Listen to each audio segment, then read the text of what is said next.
ভাবে ক্ষমা থাকবে। কোন সময় কে আমার সঙ্গে ঝগড়া করলো, কার সঙ্গে মনোমালিন্য হলো, সে ক্ষমা চায়। আমি এত বড় অভিমানী, ক্ষমা করি না। আমার ভিতরে কি নাই? ক্ষমা নাই। আমি বললাম আমার ভুল হয়েছে, তুমি আমায় ক্ষমা করে দাও। এত বড় অভিমানী আমি ক্ষমা করি না। আর যিনি বৈষ্ণব হবে, যিনি সাধু হবে, অনেক পাপ করেছো, সারা জীবন তার মনে কষ্ট দিয়েছো। যদি বুঝতে পারো এগুলো করা ঠিক হয় নাই, তার কাছে গিয়ে যদি বলো যে আমার না সব ভুল হয়েছে, আপনি আমাকে ক্ষমা করে দেন, দেখবেন আপনাকে আলিঙ্গন করে নেবে। একবার মা আলিঙ্গন করে নিবে। শ্রীবাস ঠাকুরের চরণে অপরাধ করেছিল চাপাল গোপাল অপরাধ করেছিল, এমন অপরাধ করেছিল মা, আমার মহাপ্রভু পর্যন্ত তাকে ক্ষমা করে নাই। আমার মহাপ্রভু বলেছিল যার চরণে অপরাধ হয়েছে সে যদি ক্ষমা করে তাহলে ক্ষমা পাবে। কুষ্ঠবিধি হয়েছিল তো অপরাধ করার জন্য। তখন কি হলো জানো মা? শ্রীবাস ঠাকুরের কাছে গেল। শ্রীবাস ঠাকুরের কাছে যখনই বললো আমার ভুল হয়েছে, ভক্ত কাকে বলে দেখো মা, শ্রীবাস আজকে তাকে ভক্তিপূর্ণ আলিঙ্গন করে। আর যখনই আলিঙ্গন করলো মা, সমস্ত কুষ্ঠবিধি ভালো হয়ে গেল। অপরাধ করা যাবে না মা, বৈষ্ণব চরণে অপরাধ করা যাবে না।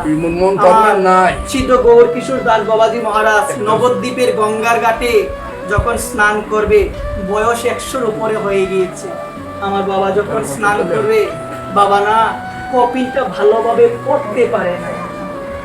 মহিলাও ছিল ঘাটের মধ্যে। তখন ওই জায়গার মধ্যে আরেকজন ছিল প্রভাবশালী ব্যক্তি। সে বলল যে নোংরামি করার বুঝি আর জায়গা পাও না, নোংরামি করার বুঝি আর জায়গা পাও না। এই কথা বলে আমার বাবার গালে একটা থাপ্পড় মারছে।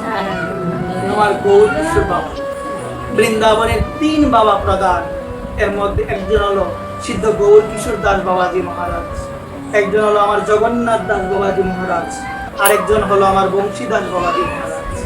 আজকে আমার বাবার গালে থাপ্পড় মেরেছে। মা অবাক হয়ে যাবে, মা কথাটা শুনলে অবাক হয়ে যাবে। বাবাকে থাপ্পড় মারলো। বাবা কি বলেছে জানো মা? কোনো প্রতিক্রিয়া নাই মা। বলেছে তুমি হলে আমার আসল বন্ধু, আমাকে শিখিয়ে দিলে যে নোংরামি করা যাবে না। বাবা করে নাই, বয়স অনেক হয়েছে, বাতাস অনেক, গঙ্গার ঘাটে বাবা ঠিক করতে পারে নাই, সরে গিয়েছিল, থাপ্পড় মেরেছিল। বাবা কি বলেছিল জানো? তুমি হলে আমার বন্ধু, যে আমাকে শিখিয়ে দিলে নোংরামি করা যাবে না। বাবা চলে গিয়েছে কথা বলে। চলে যাওয়ার পর এদিকে যে চর মেরেছিল, থাপ্পড় মেরেছিল, তার তো বেদি শুরু হয়ে গিয়েছে। আর উঠতে পারে না বিছানা থেকে। আর হঠাৎ করে কি হয়ে গেল, সবাই বলছে সে তো ভালো ছিল, কি হয়ে গেল, কি হয়ে গেল? একজন সাধু এসেছে, মহাত্মারা এসেছে, বললো কি হয়েছে? তখন তিনি সমস্ত ঘটনা খুলে বলল যে আমি তো ভালোই ছিলাম, কোনো কিছু ছিল না, কিন্তু একটা খারাপ কাজ আমার মনে হয় আমি করে ফেলেছি। বলছে কি করেছ? বলছে আমার গৌর কিশোর বাবা গিয়েছিল গঙ্গার ঘাটে অবগাহন করার জন্য, স্নান করার জন্য। এখন তার কাপড়টা খুলে গিয়েছিল, আমি ভেবেছিলাম সে জেনে খুলেছে, কিন্তু এটা না বুঝে, না ভালোভাবে উপলব্ধি করে আমি তাকে থাপ্পড় মেরেছিলাম। তখন সাধুরা বলল হাই হাই, তুমি কি করেছো? তোমার তো অপরাধ হয়ে গিয়েছে। যতক্ষণ পর্যন্ত আমার বাবা তোমাকে ক্ষমা না করবে, তোমার এই বেদি থেকে তুমি ভালো হতে পারবে না, তুমি ভালো হতে পারবে না। যখন বলল মা, সঙ্গে সঙ্গে বাবাকে আহ্বান করা হলো। মা বাবা কি বলেছে? ও আমাকে মেরেছে, আমি যাব না। আমি হয়তো বা বলতাম ও ভুল করেছে, আমি কেন যাবো? আমি যাব না। বাবা বলে নাই। সঙ্গে সঙ্গে বাবা দৌড়ে চলে গিয়েছে। কি মন! একবার ভেবে দেখো, ভক্ত হওয়া এত সহজ নয়। বাবা দৌড়ে চলে গিয়েছে। বলছে কি হয়েছে ওর? ও তো আমার বন্ধু, কি হয়েছে ওর?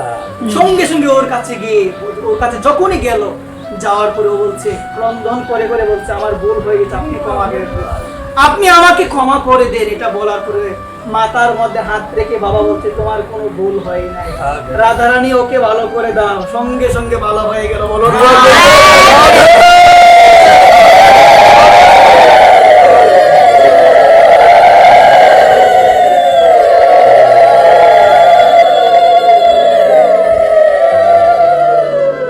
সঙ্গে সঙ্গে ভালো হয়েছে। ভক্ত চরণে অপরাধ না জেনে, না বুঝে, কোন ভক্ত সমূহ সম্বন্ধে আমার মতো পাপের কাছে এসে কেউ যদি বলে, আমি কি তার কথা বিশ্বাস করে তার সম্বন্ধে খারাপ চিন্তা করব?